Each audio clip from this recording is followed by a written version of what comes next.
surveillance encompasses not only regulation, but also awareness of what your own guys are thinking and what their outlook is on any given subject. What are your fintech customers looking for with regard to some of the advancements that you just mentioned, or maybe others that are out there that your organization is looking into achieving over these next 12 to 18 months? The number one thing that our customers are looking for is large quantities of something that they understand. What I mean by that is Nasdaq, for example, sells a lot of market data.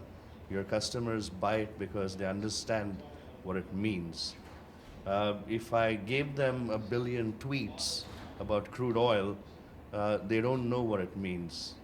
So we transform that into what looks like market data, so their algorithms and their systems can process it as if it was literally market data.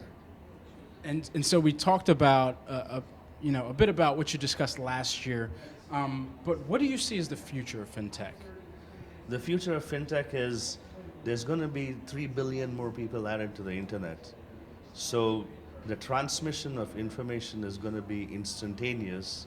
And how do systems that traditionally worked at a much slower pace operate with this unprecedented galactic cloud of information that's going to flow in? And the rate of creation is accelerating, and we've not even started exploiting 1% of what's available today.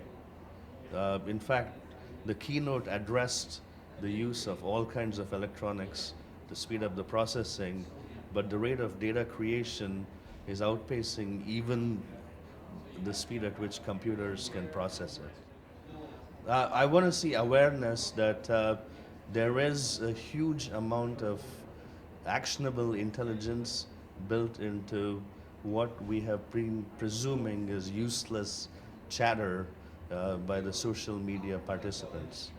So if we mine that, I think it democratizes the markets. There's about $30 trillion of wealth that's being transferred as the new generation inherits money from the post-war generation, and 80% of windfalls result in a change of advisors and systems. So you'll see the emergence of robo-advisors, you'll see real-time access to what's going on. So unless the institutions are more agile, they'll find that their customer base will make their own decisions and get ahead of them. Certainly. How would you say that this also may impact an industry like market technology surveillance additionally, knowing that that plays a huge role in the broader landscape? Well, we're in the business of natural language processing, which is one of the things that was mentioned in the keynote. With all the regulatory impositions that have happened, and the insider trading stuff, etc.,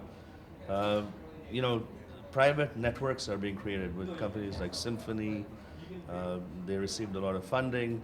Organizations want to create their own massive internal social media networks, and this kind of technology can be applied for surveillance from a regulatory perspective, but also surveillance from a mood perspective. The risk officer may want to know that 70% of his traders are bullish on gold, while the institution may have a massively bearish position. So surveillance encompasses not only regulation, but also awareness of what your own guys are thinking and what their outlook is on any given subject. Amazing. Well, this